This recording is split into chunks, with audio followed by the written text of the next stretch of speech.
गीता का ये ज्ञान अमृत से भरा है जो इंसान के मरे हुए मन और जीवन में एक नई जान डाल देता है। मैं गारंटी के साथ ये बात कह सकता हूं कि जो कोई भी इन 30 बातों को ध्यान से पूरा वीडियो के अंत तक सुनेगा, उसे अपनी हर समस्या का हल मिल जाएगा। उसे वो सब कुछ मिल जाएगा जो वो पाना चाहता है। इसलिए इस वीडियो में एक भी विचार को मिस मत कीजिए और इस वीडियो को पूरा अंत तक सुने। तो चलिए शुरू करते हैं। श्रीमद् भगवत गीता का सबसे पहला उपदेश है कि बहुत ज्यादा मीठे बोलने वालों से और ज्यादा तारीफ करने वालों से सावधान रहना चाहिए, क्योंकि लोग मीठा सिर्फ तभी बोलते हैं जब उनको आपसे अपना मतलब निकालना होता है। आपकी तारीफ भी सिर्फ तभी की जाती है जब उन्हें आपसे अपना काम निकालना होता है। याद रखना कि तारीफ आपको जिंदगी में कभी भी फ्री में नहीं मिलने वाली।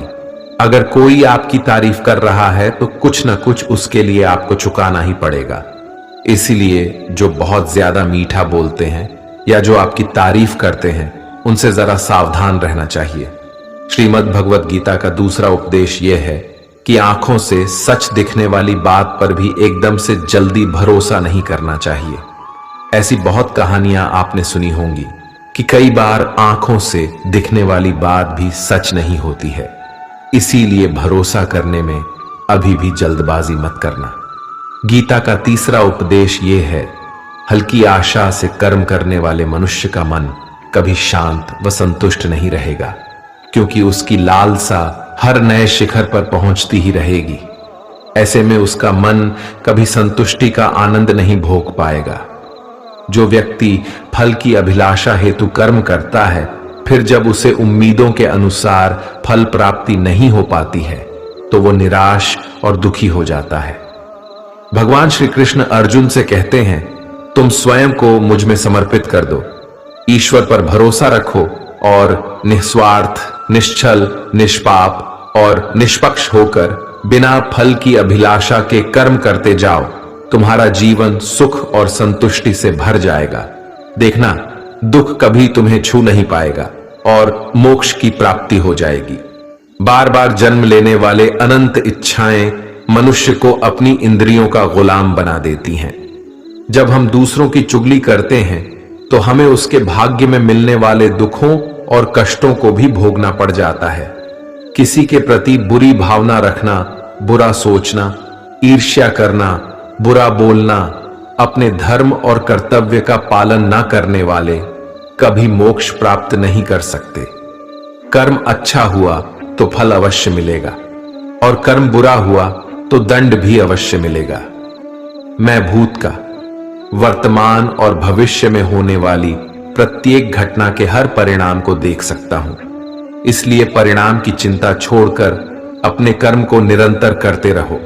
कर्म अच्छा हो या बुरा, वे तब तक पीछा नहीं छोड़ते जब तक वह कर्म करने वाले को फल की प्राप्ति नहीं हो जाती। यानी जब तक कर्म करने वाला अपने कर्म के परिणामों को पूर्ण रूप से भोग न ले, समय से पहले और भाग्य से अधिक कभी कुछ उसको नहीं मिल पाता।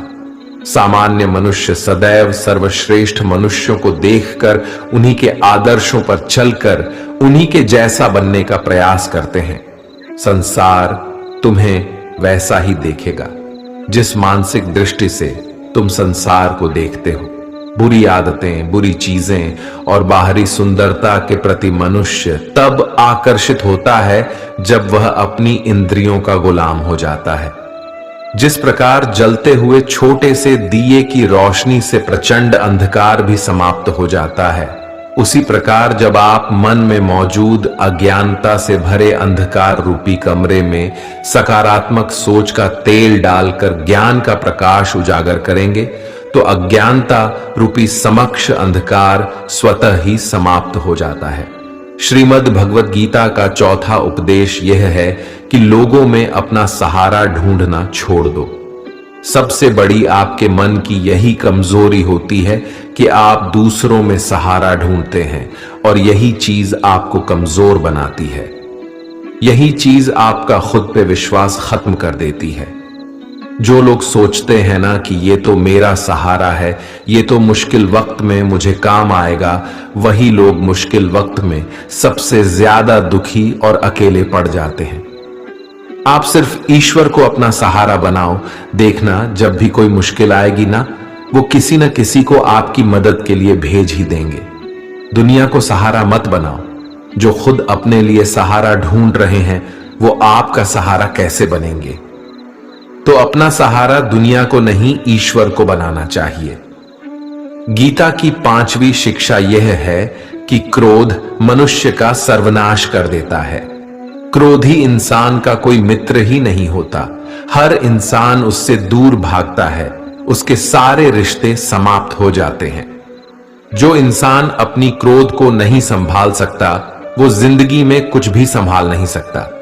श्रीमद् भगवत गीता का 6ठा उपदेश यह है, ईश्वर पर भरोसा रखकर दिल से उन्हें याद करोगे तो वह अवश्य किसी न किसी रूप में आकर आपकी मदद जरूर करेंगे। ईश्वर आपकी सुनता है या नहीं, यह आपके श्रद्धा, विश्वास और आस्था पर निर्भर करता है। किसी का भला करके कभी एहसान न जताएं, अन्यथा वो कर्म शून्य के समान हो जाता है और मिलने वाला यश बेकार हो जाता है। यह सोच करके कभी अभिमान नहीं करना चाहिए कि हमने तो कितने लोगों या जीवों की मदद की है, क्योंकि करने वाला तो स्वयं ईश्वर होते हैं। आप तो मात्र एक जरिया हैं, कठपुतली हैं। क्रोध करना व्यर्थ है। यदि क्रोध में आकर आप प्रतिक्रिया दे रहे हैं तो इसका अर्थ है आपको ईश्वर के बनाए कानून यानी कि कर्म पर भरोसा ही नहीं है। मन के शंकाओं को कभी जन्म ना दो। ये शंकाएं मन में गलत फहमियों के पहाड़ बना देती हैं, जिससे जीवन का सुख चैन छीन जाता है। यदि कोई आपके साथ बुरा करता है तो कर्म और समय उसका हिसाब खुद ही कर देगा। उपकार के बजाय परोपकार करें और चिंता की बजाय चिंतन करें। मन को सदैव नियंत्रित करके चलें, अन्यथा ये मन आपका सबसे बड़ा शत्रु बनकर आपसे बुरे कर्म करवा सकता है। ज्ञान सदैव बुद्धि से उत्तम व श्रेष्ठ होनी चाहिए, इसलिए ज्ञान अर्जित करते रहें और बांटते रहें ताकि दूसरों का जीवन संवर जाए। एक ही मनुष्य की हमेशा मदद न करें जब तक कि वह स्वयं ही काबिल न हो जाए। जो व्यक्ति फल की आशा हेतु कर्म करता है वह कर्म से ही बंध कर रह जाता है। कोई भी इंसान जन्म से नहीं बल्कि अपने कर्मों से महान बनता है। दुनिया और लोग वैसे ही नजर आएंगे जैसा तुम देखना चाहोगे। मेरा, तेरा, छोटा, बड़ा, अपना, पराया मन से मिटा दो, फिर सब तुम्हारा है और तुम सबके हो। फल की अभिलाषा छोड़कर निरंतर कर्म करने वाला मनुष्य ही अपने जीवन को सुखद और संतुष्टिदायक बना पाता है। कोई भी दुख तुम्हें तब तक विचलित नहीं कर सकता जब तक तुम इंद्रियों को अपने वश में रखते हो। शांति उसी को प्राप्त होती है जो मैं और मेरा तथा मैंने किया या मैंने बनाया ऐसी लालसा से बाहर आ जाता है। किसी भी वस्तु, वह जगह या जीव एवं मनुष्य से अत्यधिक लगाव एक दिन दुख का सबसे बड़ा कारण बनता है। जीवन में वही मनुष्य संतुष्ट रह सकता है जो कम से कम में भी खुश है और अधिक पाने या होने की लालसा व उम्मीद नहीं रखता। गीता का 7वां उपदेश यह है कि अपने मन को शांत रहना सीखो, क्योंकि अशांत मन जीवन में सिवाय दुख के और आपको कुछ नहीं देने वाला, और एक शांत मन आपको जीवन में प्रेम और आनंद ही देगा। दुख और सुख सिर्फ शांत और अशांत मन के परिणाम है। अशांत मन दुख को ही जन्म देता है और शांत मन परम आनंद को जन्म देता है। गीता का 8वां उपदेश यह है कि किसी से भी हद से ज्यादा लगाव कभी मत रखना। दुर्योधन के पिता धृतराष्ट्र का राजगद्दी से बहुत ज्यादा लगाव था। राजगद्दी के आगे उन्हें कुछ भी दिखाई नहीं देता था और गद्दी के लिए उनका वो हद से ज्यादा लगाव और मोह पूरे राष्ट्र को ले डूबा, अनगिनत लोगों की मौत का कारण बन गया। आप भी जब ऐसी ही किसी के पीछे हद से ज्यादा पागल हो जाते हैं तो वो चीज आपको मिले या ना मिले, लेकिन आपकी जिंदगी जरूर खराब कर देती है। गीता का नवा उपदेश यह है, अध्यात्म से जुड़े। एक अध्यात्म ज्ञान ही जीवन को सुकून की तरफ ले जा सकता है। लोगों की बातों पर जितना ध्यान देंगे उतना ही आपका खुद पर से विश्वास कम होता जाएगा। इसलिए खुद पर विश्वास कर खुद के दम पर आगे बढ़ो और स्वयं ही अपना मार्ग तय करो। जीवन में किसी भी पल कुछ भी हो सकता है। जीवन सीमित है, समय व्यर्थ मत करो। बुरे अतीत को याद करके दुखी होने से अच्छा है कि उससे सीख लो और अपने वर्तमान को सुधार कर एक बेहतर भविष्य का निर्माण करो। किस बात को लेकर परेशान हो? कर्म करो और ईश्वर पर भरोसा रखो। क्या होगा क्या नहीं, यह ईश्वर पर छोड़ दें। जितना अधिक पुरुषार्थ करोगे, स्वर्ग का मार्ग उतना ही सरल होगा। स्वयं को ईश्वर के चरणों में सौंप दो। नित्य अच्छे कर्म करो और लोगों की भलाई करो और उन्हें सही राह दिखाओ। एक ज्ञानवान व्यक्ति कभी भी कामुक सुख में आनंद नहीं लेता, इसलिए ज्ञानी बनो। जो हो गया वह अच्छा हुआ, जो हो रहा है वह अच्छा हो रहा है, और जो होगा वह भी अच्छा ही होगा। वेद पुराण पढ़ने का कोई लाभ ही नहीं जब तक उसमें कही बातों को अपने जीवन में अवतरित न करें, उनका पालन न करें। रावण बुद्धिमान अवश्य था, किंतु ज्ञानी नहीं।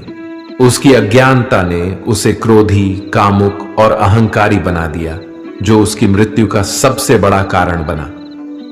मैं सभी प्राणियों को एक समान रूप से देखता हूं। मेरे लिए न कोई कम प्रिय है और न ही अधिक। वह ज्ञान व्यर्थ है जो सिर्फ तुम तक ही सीमित है। उस ज्ञान का कोई लाभ नहीं जिससे समाज एवं जगत का कल्याण न किया जा सके। तुम क्यों व्यर्थ में चिंता करते हो? तुम क्यों भयभीत होते हो?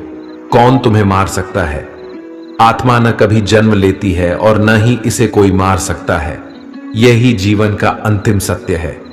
मनुष्य के कर्म ही मनुष्य को ईश्वर के नजदीक लाता है या ईश्वर से दूर कर देता है। इसलिए हमेशा अच्छे कर्म ही करें।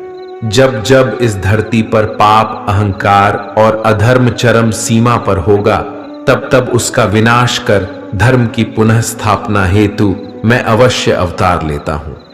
जो दान कर्तव्य समझकर बिना किसी सोच के किसी जरूरतमंद व्यक्ति को दिया जाए, वह दान सात्विक माना जाता है।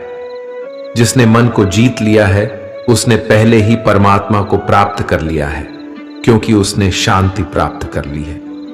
ऐसे मनुष्य के मन पर सुख दुख, सर्दी गर्मी और मान अपमान का कोई फर्क ही नहीं पड़ेगा। जो विद्वान होते हैं वो ना तो जीवन के लिए और ना ही मृत के लिए शोक करते हैं।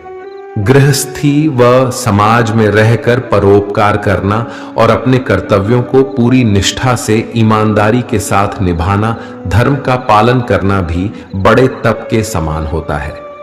गीता का 10वां उपदेश ये है कि इंसान ही आजकल इंसान का दुश्मन हो गया है। चाहे आप बिजनेस में देख लो, चाहे आप रिश्तों में देख लो, किसी भी फील्ड में आप देख लो, इंसान ही इंसान को नुकसान पहुंचा रहा है। इतना प्रतिस्पर्धा बढ़ गया है, कितनी चोरियां बढ़ रही हैं, इतना क्राइम बढ़ गया है। शास्त्रों में जो कलयुग के लक्षण लिखे गए हैं ना, कि एक दिन इंसान ही इंसान को खाएगा, वो समय तो आ गया है। इंसान ही तो इंसान को खा रहा है, एक दूसरे का बिजनेस खा रहा है, एक दूसरे की नौकरियां खा रहा है, एक दूसरे की जिंदगी की खुशियां खा रहा है। इंसान जो दुखी है उसे और दुखी करो, जो खुश है उसे परेशान करो। यही तो हो गया है आजकल। कहने को तो सब इंसान है, लेकिन इंसानियत कहीं दिखती ही नहीं। एक सेठ के घर से एक भिखारी निकल रहा था। उसने उस सेठ से कहा कि मुझे एक गिलास पानी पिला दीजिए, बहुत प्यास लगी है। बहुत दूर से पैदल चलकर आया हूं, मेरे प्राण निकल रहे हैं। तो सेठ बोला कि अभी आदमी नहीं है, आदमी आ जाए तो आपको पानी दे दिया जाएगा। थोड़ी देर बाद उस भिखारी ने सेठ से कहा, आप कृपया करके मुझे एक गिलास पानी पिला दीजिए, मैं चला जाऊंगा। मेरे प्राण निकल रहे हैं और आस पास में किसी का घर भी नहीं दिख रहा। तो उस सेठ ने कहा, मैंने कहा ना कि आदमी आने वाला है, वह आ जाए तो आपको पानी मिल जाएगा। फिर वो भिखारी उस सेठ से कहने लगा, कि तुम खुद ही आदमी क्यों नहीं बन जाते। थोड़ी देर के लिए तुम ही आदमी बन जाओ। आजकल यही हो गया है, यहां कोई आदमी बनने को तैयार ही नहीं है। बस लोग एक दूसरे को नोचने में लगे हैं, एक दूसरे का फायदा उठाने में लगे हैं। इसीलिए ही कलयुग को मतलबी युग कहा जाता है कि लोग सिर्फ और सिर्फ एक दूसरे से अपने मतलब से ही जुड़े हुए हैं। गीता का 11वां उपदेश यह है कि जिंदगी में कभी भी खुद को किसी का जरूरतमंद मत बनाओ, क्योंकि जब तक आप किसी के जरूरतमंद नहीं होते तब तक आपको कोई दुख नहीं पहुंचा सकता, कोई आपका फायदा नहीं उठा सकता। जिस इंसान के आप जरूरतमंद हो जाओगे वो आपका लाभ उठाना शुरू कर देता है। जिस दिन आपने अपने जीवन को किसी का जरूरतमंद बना दिया, उसी दिन से आपको उसकी गुलामी करनी पड़ती है। औरों की तो छोड़ो, जो लोग अपने नौकरों के, काम वाली बाइयों के जरूरतमंद हो जाते हैं तो उनका सब कुछ सहना शुरू कर देते हैं, क्योंकि उन्हें पता होता है कि आपका काम उनके बिना चल ही नहीं पाएगा और आप खुद से उतना काम कर नहीं पाएंगे, और दूसरा कोई आपको मिल नहीं रहा तो उनका आपको परेशान करना शुरू हो जाता है। लेकिन जब उन्हें यह समझ आता है कि आप अपना काम खुद कर सकते हैं, तो आपको दूसरे 1000 ऑप्शन मिल सकते हैं, तो वो चुपचाप अपना काम करेंगे। अब अगर आप कोई ऐसी नौकरी करते हैं जहां आपके बॉस के गलत होते हुए भी आप उसका टॉर्चर सहते रहते हैं, तो आपको पता होता है कि आप उसके जरूरतमंद हैं और वो उसका पूरा फायदा लेता है। और तो और जिस घर परिवार में आप रहते हैं, अगर वहां भी आप किसी के जरूरतमंद हैं तो वो आपको पूरा चूस लेता है, क्योंकि वहां आप 24 घंटे रहते हैं, कहीं और जा ही नहीं सकते। आपके सर पे चढ़ के नाचेगा वो इंसान और आपको पूरी तरह से अपने कंट्रोल में रखेगा। लोगों को बहुत मजा आता है अपने से कमजोर इंसान को अपने कंट्रोल में रखने के।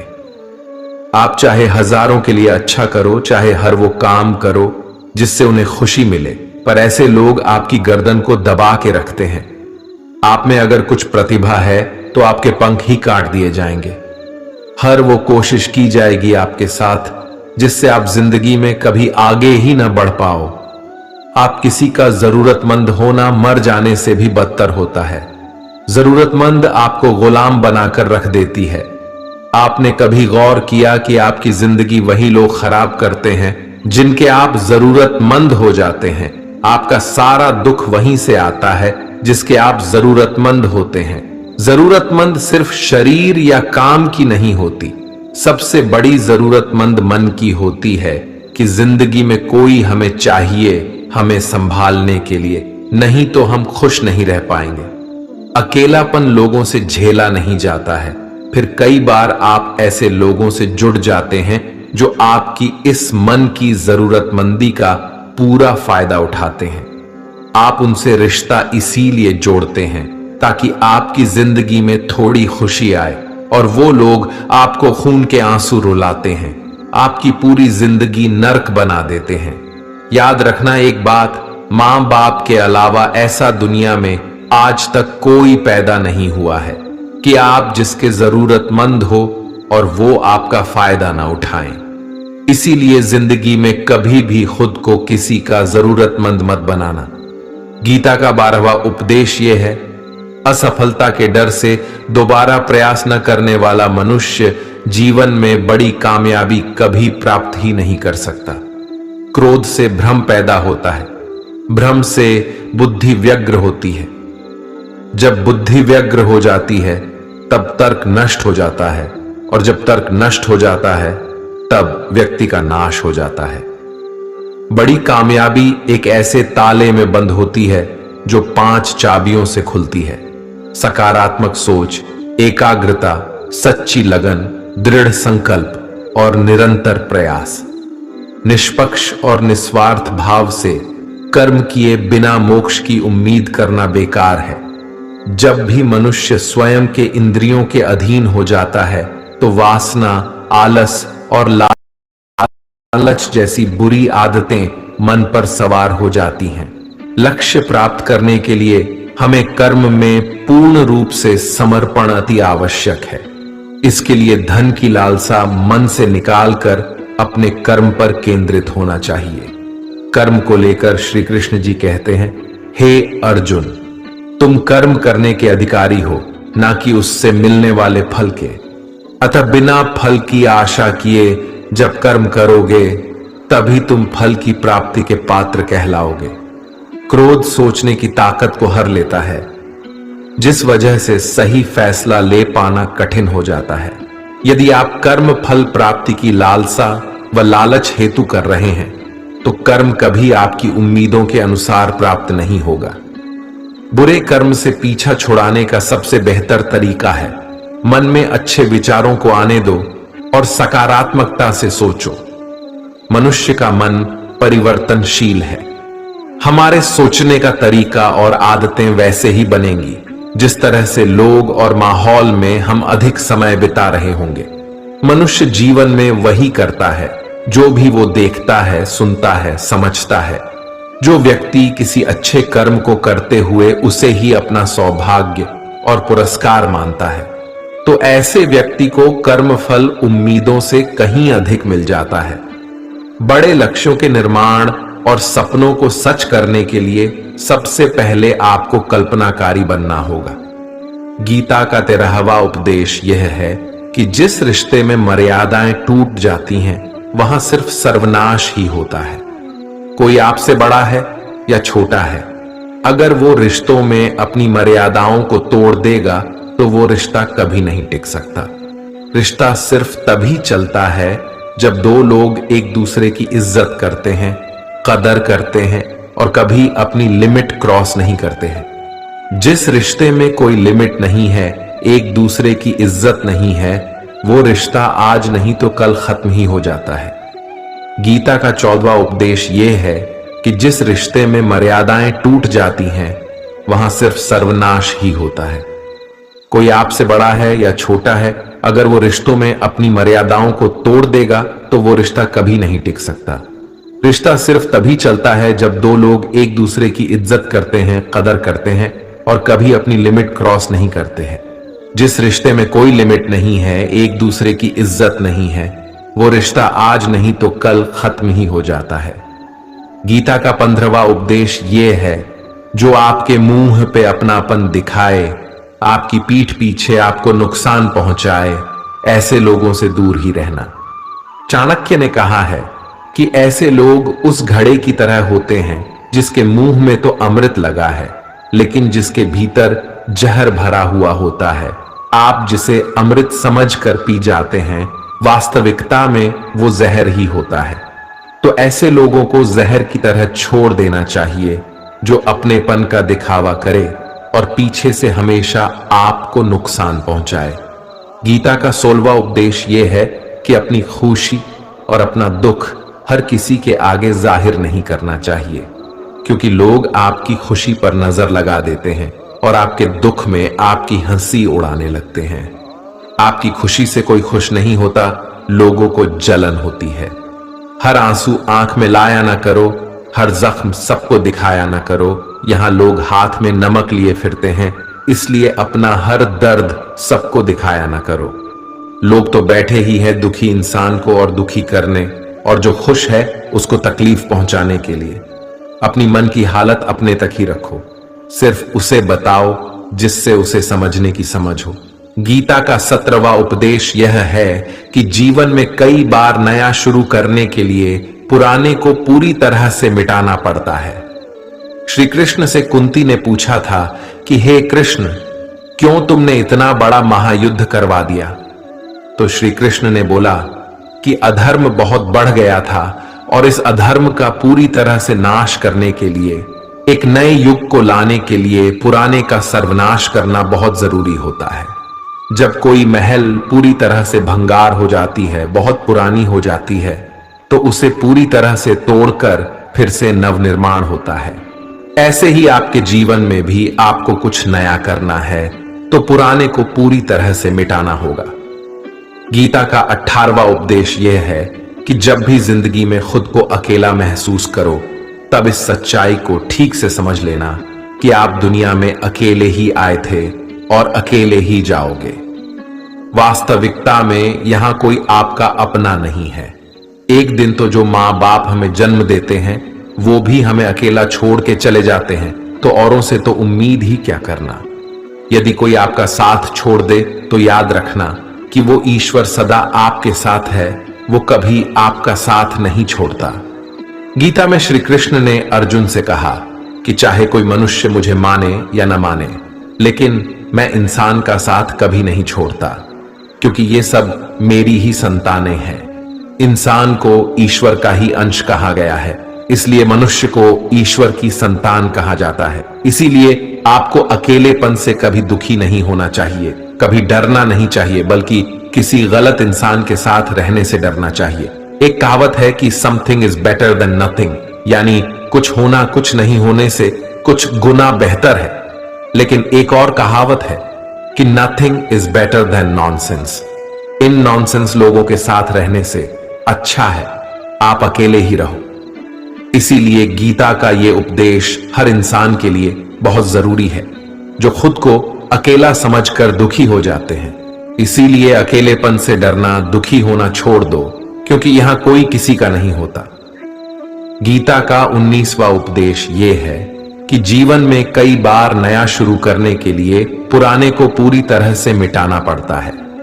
श्री कृष्ण से कुंती ने पूछा था कि हे कृष्ण, क्यों तुमने इतना बड़ा महायुद्ध करवा दिया? तो श्री कृष्ण ने बोला कि अधर्म बहुत बढ़ गया था और इस अधर्म का पूरी तरह से नाश करने के लिए, एक नए युग को लाने के लिए पुराने का सर्वनाश करना बहुत जरूरी होता है। जब कोई महल पूरी तरह से भंगार हो जाती है, बहुत पुरानी हो जाती है, तो उसे पूरी तरह से तोड़कर फिर से नवनिर्माण होता है। ऐसे ही आपके जीवन में भी आपको कुछ नया करना है तो पुराने को पूरी तरह से मिटाना होगा। गीता का 20वां उपदेश यह है कि कभी भी अपने धन, अपने पद और बल का अभिमान नहीं करना चाहिए। दुर्योधन को बहुत अभिमान था कि मेरे पास भीष्म पितामह जैसे, द्रोणाचार्य और कर्ण जैसे योद्धा बैठे हैं, तो ये पांडवों को तुम्हें यूं ही मसल कर रख दूंगा।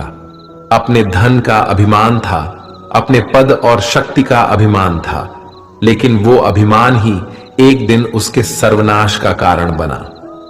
जो लोग अपने पैसे के अहंकार में या शक्ति के अहंकार में दूसरों को नीचा दिखाते हैं, दूसरों को चोट पहुंचाते हैं, एक दिन उनकी वही गलती उनका सर्वनाश कर देती है।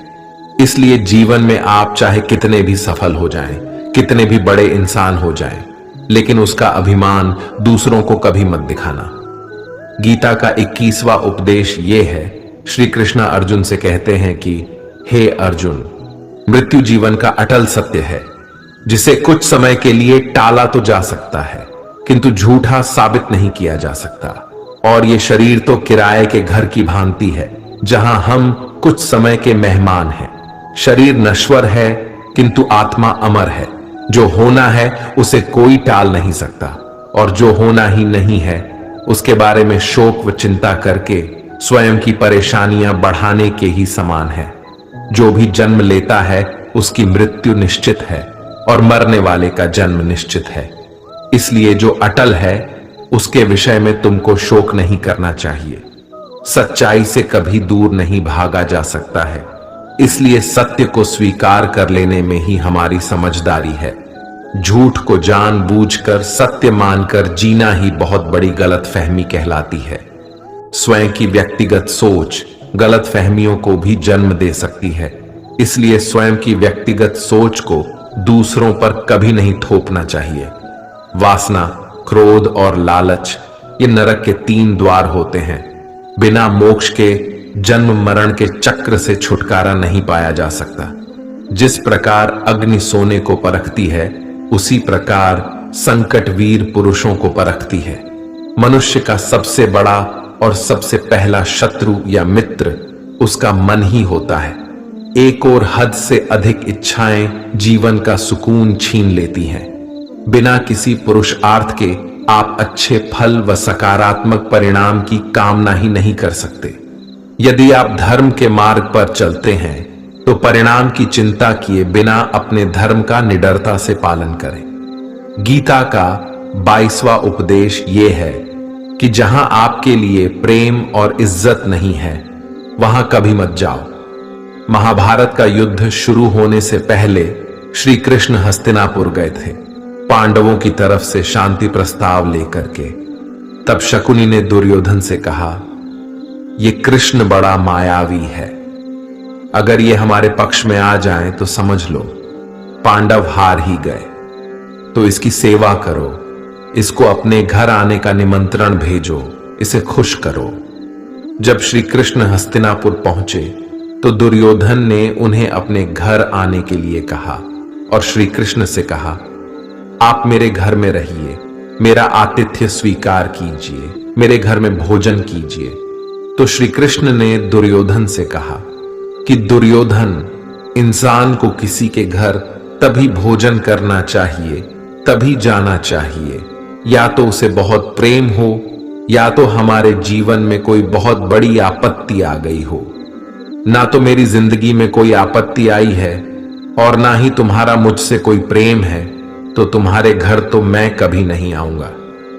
तुम मुझे अपने घर बुला रहे हो सिर्फ और सिर्फ अपना मतलब पूरा करने के लिए, और मतलबी लोगों के घर कभी नहीं जाना चाहिए। इसीलिए इससे हमको ये शिक्षा मिलती है कि जिसके दिल में आपके लिए प्रेम नहीं है, इज्जत नहीं है, वहां आपको कभी नहीं रहना चाहिए। आपको सिर्फ उसी जगह रहना चाहिए जहां आपकी कदर हो, आपको इज्जत मिले और जहां आपको प्रेम मिले। गीता का 23वां उपदेश यह है कि मूर्ख और दुष्ट लोगों को कभी ज्ञान नहीं देना चाहिए। इससे उनके अहंकार को चोट लगती है और वो आपके लिए मन में वैर भाव लेके बैठ जाते हैं और वक्त आने पर आपको ही नुकसान पहुंचाते हैं। मनुष्य जीवन बहुत दुर्लभ है, इसे व्यर्थ न जाने दो। जीवन में ऐसे कर्म करो जो आने वाले मानव जाति के लिए प्रेरणा स्रोत बन सके। श्री कृष्ण अर्जुन से कहते हैं कि हे अर्जुन, जो जीवन के मूल्य को जानता हो वह मनुष्य अपने जीवन का मूल्य निर्धारित कर जीवन को एक बड़ा लक्ष्य प्रदान कर पाता है।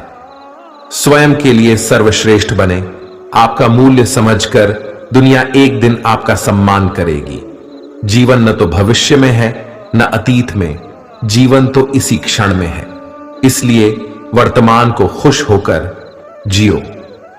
श्री कृष्ण अर्जुन से कहते हैं कि हे अर्जुन, तुम्हारे तथा मेरे अनेक जन्म हो चुके हैं। मुझे तो वो सब जन्म याद है, लेकिन तुम्हें नहीं। खुद को जीवन के योग्य बनाना ही सफलता और सुख का एकमात्र मार्ग है। ईश्वर आपके जीवन को सुधारने संवारने हेतु अनेक कर्म करने के मौके देता है, किंतु मनुष्य अपनी इंद्रियों के अधीन रहकर उन मौकों का सही लाभ नहीं उठा पाता है। अच्छे कर्म करने के मौके कभी न छोड़ें। कर्म करो, फल की लालसा छोड़कर कर्म करने वाला मनुष्य ही अपने जीवन को सफल बना पाता है। बुरे कर्मों के बाद जिंदगी भर कितने भी अच्छे कर्म कर लो, किंतु बुरे कर्मों का फल अवश्य ही मिलकर रहेगा। श्री कृष्ण अर्जुन से कहते हैं, हे अर्जुन, एक सच्चा योगी अपने कर्म फल की इच्छा किए बिना कर्म को धर्म समझकर पूरी निष्ठा से करता है। जो मनुष्य न तो कर्म फल की इच्छा करता है और न ही कर्म फलों से घृणा करता है, वह सन्यासी जाना जाता है। जीवन में किसी भी मुकाम को प्राप्त किया जा सकता है जब मनुष्य अपने मन पर नियंत्रण और खुद पर विश्वास रखकर आगे बढ़े। तो निर्बलता अवश्य ईश्वर देता है, किंतु मर्यादा मनुष्य का मन ही निर्मित करता है। गीता का 24वां उपदेश यह है, आप चाहे कितने भी अच्छे हो, लेकिन अगर बुरे लोगों के साथ रहोगे तो आपका भी वही हाल होगा जो बुरे लोगों का होता है। भीष्म पितामह एक ब्रह्मचारी थे, धर्मात्मा थे, लेकिन वो अधर्म के पक्ष में खड़े हो गए। द्रोणाचार्य भी एक ब्राह्मण थे, लेकिन वो अधर्म के पक्ष में खड़े हो गए, तो अंत में उनका वही हाल हुआ जो एक अधर्मी इंसान का होता है। उनको मृत्यु के समय भयानक पीड़ा का सामना करना पड़ा। इसीलिए गलत संग में कभी नहीं रहना चाहिए, क्योंकि कई बार आपको उनके संग में रहने की वजह से उनके ही कर्मों की सजा मिलने लगती है। फिर आपको समझ नहीं आता कि मैंने तो कुछ किया भी नहीं, मैं तो खाली उनके साथ रहता हूं, मुझे दुख क्यों मिला। बुरे लोगों का संग आपकी जिंदगी में कभी खुशी नहीं लाएगा। इसलिए हमेशा अच्छे संग में रहना चाहिए। गीता का 25वां उपदेश यह है कि जो दूसरों के साथ छल करता है उसका अंत बहुत बुरा होता है। दुर्योधन का मामा शकुनी और दुर्योधन ने पांडवों के साथ जीवन भर छल किया, पथ पथ पर उन्हें धोखा दिया, कभी ईमानदारी से उनके साथ नहीं चला और उसका परिणाम दुर्योधन को यह मिला कि उनके दल का हर एक बड़ा योद्धा छल के द्वारा ही मारा गया, क्योंकि दुर्योधन ने जैसा कर्म किया था उसको वैसा ही फल मिला। सारा जीवन भर उसने छल किया तो अंत में उसकी खुद की मृत्यु भी एक छल से ही हुई थी। इसीलिए कोई अगर खुद को बहुत ज्यादा चालाक समझता है कि दूसरे को धोखा दे दिया, दूसरे को बेवकूफ बना दिया, एक दिन कोई आएगा उसकी जिंदगी में भी तो उसको ही धोखा देगा, क्योंकि कर्मा सबके चेहरे याद रखता है। जो जैसा कर्म करता है उसको वैसा फल जरूर मिलता है। गीता का 26वां उपदेश यह है कि जीवन में जब भी कोई मुश्किल आए तो हिम्मत मत हारो, बस थोड़ा धीरज रखो। जो लोग मुश्किल वक्त में खुद को थोड़ा संभाल कर धीरज रखते हैं वो हर मुश्किल को आसानी से पार कर जाते हैं। एक राजा अपने गुरुजी के पास गया और उसने गुरुजी से जाकर बोला कि ऐसे तो राज्य में हर प्रकार की खुशहाली है, पर वक्त का कोई भरोसा नहीं है। अगर कभी जिंदगी में कोई मुश्किल वक्त आए, कोई बुरा वक्त आए, तो उस वक्त के लिए मुझे कोई मंत्र दीजिए, कोई शिक्षा दीजिए, कोई उपदेश दीजिए कि उस बुरे वक्त से कैसे बाहर निकलना है। तो गुरुजी ने उसे एक ताबीज बांधकर दे दिया और राजा से कहा कि इस ताबीज में मैंने एक मंत्र लिख कर रखा है। जब तुम्हारी जिंदगी में बहुत बुरा वक्त आए और तुम्हें लगे कि इससे बुरा तो अब कुछ हो ही नहीं सकता, उस समय पे ये ताबीज खोल के तुम इस मंत्र को पढ़ लेना, तुम्हारे अंदर बहुत शक्ति आ जाएगी। और एक दिन ऐसा हुआ भी कि उस राजा के राज्य पे किसी दूसरे राजा ने आक्रमण कर दिया और इस राजा की ऐसी स्थिति हुई कि उसे अपना राज्य छोड़कर, पूरे शहर को छोड़कर अपने कुछ लोगों के साथ भागना पड़ा। उस समय पे राजा बहुत दुखी था और विचार करने लगा कि गुरुजी ने मुझे तावीज दिया था कि जब जिंदगी में बहुत बुरा वक्त आए तब उसे खोलकर पढ़ना, और इसके अंदर जो मंत्र लिखा हुआ है वह मेरे अंदर शक्ति भर देगा। राजा ने विचार किया कि इससे बुरा वक्त और क्या हो सकता है। उसने गुरुजी का दिया हुआ वह ताबीज खोला और उसके अंदर लिखा हुआ था कि यह वक्त भी गुजर ही जाएगा। इस वचन को पढ़कर राजा के मन में एक शक्ति आई, विश्वास जगा कि ये जो बुरा वक्त है ये भी टिकने वाला नहीं है, ये भी निकल ही जाएगा। इसलिए मुझे हिम्मत नहीं हारनी, वापस से अपनी सेना खड़ी करनी है।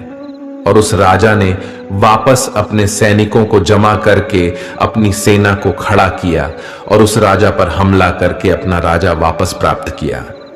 तो जिंदगी में स्थिति चाहे कितनी भी बुरी क्यों ना हो, वह हमेशा के लिए नहीं रहने वाली, वो भी एक दिन गुजर जाएगी। वक्त चाहे कैसा भी हो, एक दिन जरूर बदल जाएगा।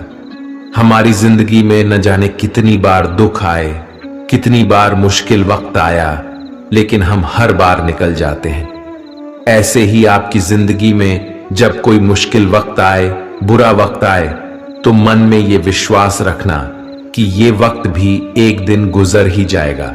इसलिए अपनी हिम्मत मत हारो। अगर आपके अंदर धीरज है तो आप बुरे से बुरे वक्त को भी जरूर पार कर जाओगे। गीता का 27वां उपदेश यह है कि आज के युग में बहुत ज्यादा अच्छे मत बनो, नहीं तो ये दुनिया आपको लूट के कंगाल कर देगी। पांडवों की कहानी ये शिक्षा देती है कि ज्यादा अच्छा बनना आपको कई बार बहुत दुख दे सकता है। जो पांडव हमेशा धर्म पे चलते थे, कभी कोई गलत काम नहीं किया, लेकिन उनका सारा राजपाट चला गया। उनकी पत्नी को भरी सभा में नग्न करने की कोशिश की गई। भिक्षा लेकर के उन्हें अपनी जिंदगी गुजारनी पड़ी। कारण क्या था? वो कुछ ज्यादा ही अच्छे बन रहे थे। यह तो तब की बात है, और आज की दुनिया तो और बदल चुकी है। लोग अच्छे इंसान को इज्जत कम देते हैं, बल्कि उसका इस्तेमाल ज्यादा किया जाता है। अगर आप भी लोगों के साथ अच्छा चलते हैं तो आप इस चीज को खुद अनुभव कर पाएंगे। आप जितना लोगों के साथ अच्छा चलते हैं, लोग आपके साथ उतना गलत व्यवहार करते हैं, लोग आपका उतना ज्यादा इस्तेमाल करते हैं। आप दूसरों की खुशी के लिए कुछ भी करते जाते हैं और लोग सिर्फ आपका फायदा लेने में लगे रहते हैं। इसीलिए आज के जमाने में खुश रहना है ना, तो बहुत ज्यादा अच्छे मत बनो। इसका मतलब ये नहीं कि आप बुरे इंसान बन जाओ। आप अपनी नजर में अच्छे बनते रहो, दुनिया की नजर में अच्छे बनने की कोशिश कभी मत करना। गीता का 28वां उपदेश यह है कि आप अपने गुजरे हुए वक्त को भूल जाओ, क्योंकि अगर आप गुजरे हुए वक्त के दुख में जीते रहोगे, उसके पश्चाताप में जीते रहोगे, तो आज भी आप कभी खुश नहीं रह पाओगे। समझदार लोग जो समय चला गया है उसका दुख कभी नहीं करते। आपका बीता हुआ कल कैसा भी क्यों ना हो, पर उसका प्रभाव आपके आज पर नहीं पड़ना चाहिए। जो भी आपके साथ हुआ उससे सबक लो, शिक्षा लो कि अब यह जिंदगी में आगे नहीं होने देंगे हम, और जीवन में आप आगे बढ़ जाओ।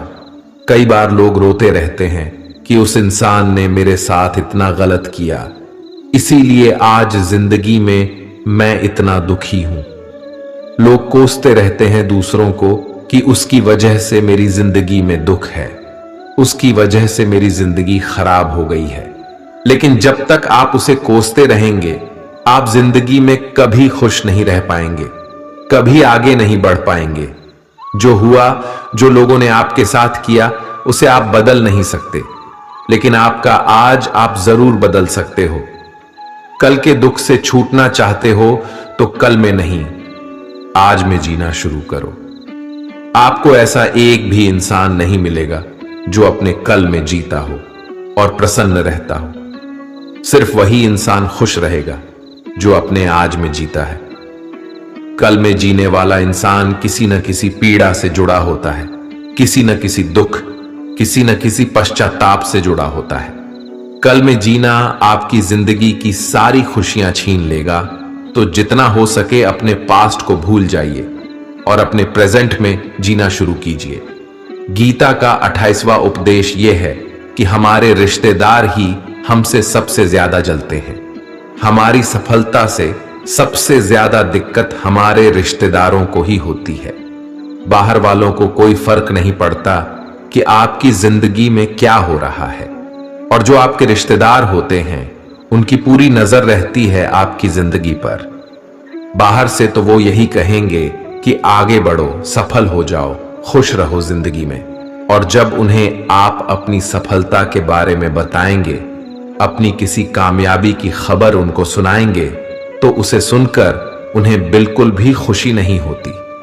कई बार सारी दुनिया आपको पसंद करती है, आपके काम की तारीफ करती है, लेकिन आपकी कदर आपके घर में ही नहीं होती।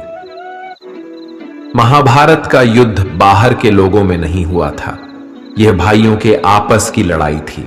पांडवों के हर सुख से दुर्योधन जलता था। जब भी पांडव किसी काम में सफल होते थे, उसे बिल्कुल भी बर्दाश्त नहीं होता था। दुर्योधन हर कोशिश करता था पांडवों को नीचा गिराने का, जितना हो सके उन्हें दुखी करने का, और वही भाइयों की आपसी जलन महाभारत के युद्ध की वजह से हुई, जिसमें न जाने कितने अनगिनत लोग मारे गए। बाहर वाले को क्या फर्क पड़ता है कि आप कैसी जिंदगी जीते हैं, लेकिन ये जो रिश्तेदार होते हैं, ये जो करीबी लोग होते हैं, मजाल जो इन्हें आपकी खुशी बर्दाश्त हो जाए। सबसे खतरनाक होते हैं ये लोग, क्योंकि ये बाहर से बहुत मीठा चलते हैं, आपको अच्छे अच्छे शब्द कहते हैं, लेकिन आपके पीठ पीछे ये आपसे जरा भी खुश नहीं होते। तो इसीलिए किसी को भी अपना समझने से पहले आप ये जरूर चेक कर लें कि वो सच में आपका अपना है या सिर्फ अपनेपन का दिखावा हो रहा है। गीता का 29वां उपदेश ये है कि जो इंसान आपको बार बार चोट पहुंचाए, उसे कभी माफ नहीं करना चाहिए। युधिष्ठिर ने दुर्योधन को बार बार माफ किया, और उसका परिणाम यह हुआ कि उन्हें अपनी जिंदगी में बहुत बड़े दुखों का सामना करना पड़ा। वह इंसान अगर एक बार गलती करे तो माफ करना फिर भी ठीक है, लेकिन कोई अगर बार बार गलती करे तो उसे माफ करना आपको बहुत ज्यादा नुकसान पहुंचाएगा, क्योंकि वो गलती नहीं हो रही है उससे, वो उसकी आदत है, वो ऐसा ही है, वह हमेशा आपके साथ ऐसा करेगा। तो बहुत ज्यादा दयालु मत बनो। किसी को माफ करने में और बेवकूफ बनने में बहुत बड़ा अंतर होता है। किसी को अगर एक बार आप माफ भी कर रहे हो तो उस इंसान से आप जरूर सावधान रहना। कहते हैं आजमाए हुए को फिर आजमाना मिट्टी मुंह में डालने के बराबर होता है। जिससे धोखा खाया है, जिससे आपको तकलीफ मिली है, उस पे भरोसा गलती से भी मत करना। तो माफ उतना ही करो जितने में आप बेवकूफ ना लगो।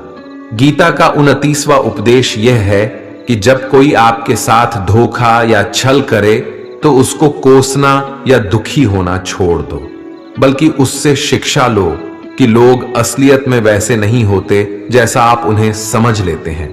यहां पर लोग अपने मुंह पर मुखौटा लगाकर घूमते हैं। यहां हर इंसान खुद को अच्छा दिखाने की कोशिश करता है, अच्छा बनने की कोशिश कोई नहीं करता। आप किसी के साथ थोड़ा गलत व्यवहार करके तो देखो, उसका असली रंग सामने आ जाएगा। या फिर जब आपकी जिंदगी में कुछ मुश्किल वक्त आएगा तो भी आपको उसका असली रंग देखने को मिल जाएगा। इसीलिए किसी पर भी जल्दी भरोसा नहीं करना चाहिए। किसी से भी इतनी उम्मीद नहीं लगानी चाहिए कि बाद में हमारा दिल ही टूट जाए, क्योंकि दुनिया के लोग ना कभी किसी के हुए हैं और ना कभी किसी के होंगे। अपना दिल उस ईश्वर को समर्पित कर दो, फिर देखना आपका दिल कोई नहीं दुखा पाएगा। श्री कृष्ण ने अर्जुन से गीता के 12वें अध्याय भक्ति योग में कहा है कि हे अर्जुन, अपना मन, अपनी बुद्धि, अपना दिल सिर्फ उसमें लगा दे, फिर देखना तेरा दिल कोई नहीं दुखा पाएगा, कोई तेरा दिल नहीं तोड़ पाएगा। याद रखना, इस दुनिया में आप जिससे भी सबसे ज्यादा दिल लगाओगे, सबसे ज्यादा दुख भी आपको वही इंसान देगा, क्योंकि इस दुनिया में दिल की कोई कदर नहीं है, भावनाओं की कोई कदर नहीं है। कदर होती है बस मतलब की, फायदे की, कि आपसे किसी का क्या फायदा हो सकता है। जब तक आपसे लोगों का मतलब है तब तक सब लोग आपसे अच्छा चलते हैं। जैसे ही उनका मतलब खत्म हो जाता है वैसे ही उनका बात करने का तरीका भी बदल जाता है। इसीलिए जब आप किसी से नया नया मिलते हैं तो उस पर यकीन मत करिए, वह सिर्फ एक मुखौटा है आपको दिखाने के लिए, आपको फंसाने के लिए। अब ये आप पर निर्भर करता है कि आप उसमें फंसते हैं या अपनी समझ से काम लेते हैं। गीता का 30वां उपदेश यह है कि डर धारण करने से भविष्य के दुख का निवारण नहीं होता है। डर से चिंताएं तो बढ़ती हैं, जो मन का सुख चैन सभी छीन लेती है। किसका डर है तुम्हें? कौन तुम्हें मार सकता है? तुम शरीर नहीं हो। शरीर तो तुम्हारा मात्र एक साधन है अपने कर्मों को सिद्ध करने का। तुम एक आत्मा हो जो कि अमर है। तुम युगों से अनेकों शरीर धारण करते आए हो। अब मानव शरीर तुम्हें प्राप्त हुआ। अपने कर्म को सिद्ध करके जीवन का मात्र उद्देश्य परोपकार करना है, जरूरतमंद की निस्वार्थ मदद करना है। जो व्यक्ति निरंतर और अविचलित भाव से भगवान के रूप में मेरा स्मरण करता है वो मुझको अवश्य ही पा लेता है। कोई व्यक्ति मेरे अस्तित्व को नकारे, उससे मुझे कोई फर्क नहीं पड़ता है। बस वो मनुष्य दिल का साफ और कर्म का नेक, ईमानदार और भला मनुष्य होना चाहिए। मैं श्रद्धा भाव का भूखा हूं। अगर कोई प्रेम और भक्ति के साथ मुझे पत्र, फूल, फल या जल प्रदान करता है तो मैं उसे स्वीकार करता हूं, अन्यथा 56 भोग भी मेरे लिए तुच्छ है। निस्वार्थ भाव से किसी की मदद करना, सेवा समझकर दान पुण्य करना, निष्पक्ष होकर निर्णय करना, कर्म करना, ये तमाम कर्म मेरी भक्ति करने के समान ही हैं। ऐसे मनुष्य मुझे अति प्रिय होते हैं। प्रेम उसी से करो जो आपके प्रेम के लायक हो। जिसे आपके प्रेम की कदर नहीं, उससे जितना दूर रहो उतना अच्छा होता है। आजकल लोग कहते हैं कि सबसे ज्यादा पीड़ा प्रेम देता है। लोगों ने प्रेम जैसी पवित्र चीज को गंदा कर दिया है, जार बना दिया है। सबसे ज्यादा लोग एक दूसरे को प्रेम और भरोसे के नाम पर ही लूटते हैं। अगर आपका किसी से प्रेम नहीं है तो वह आपकी भावनाओं को चोट पहुंचा ही नहीं सकता। संबंध चाहे जो भी हो, हद से ज्यादा किसी से प्रेम करोगे और अगर वो उसके लायक नहीं तो सिवाय दुख के और कुछ नहीं मिलेगा। वास्तविकता में प्रेम पीड़ा नहीं देता, बल्कि ऐसे इंसान से प्रेम करना पीड़ा देता है जिसे आपके प्रेम की कद्र नहीं है। तो प्रेम सिर्फ उसी इंसान से करो जिसे आपके प्रेम की कदर है। जहां आपको यह एहसास हो जाए कि आपके प्रेम की, आपकी भावनाओं की कदर तक नहीं है, वहां से आप कृपया करके खुद को दूर ही रखें।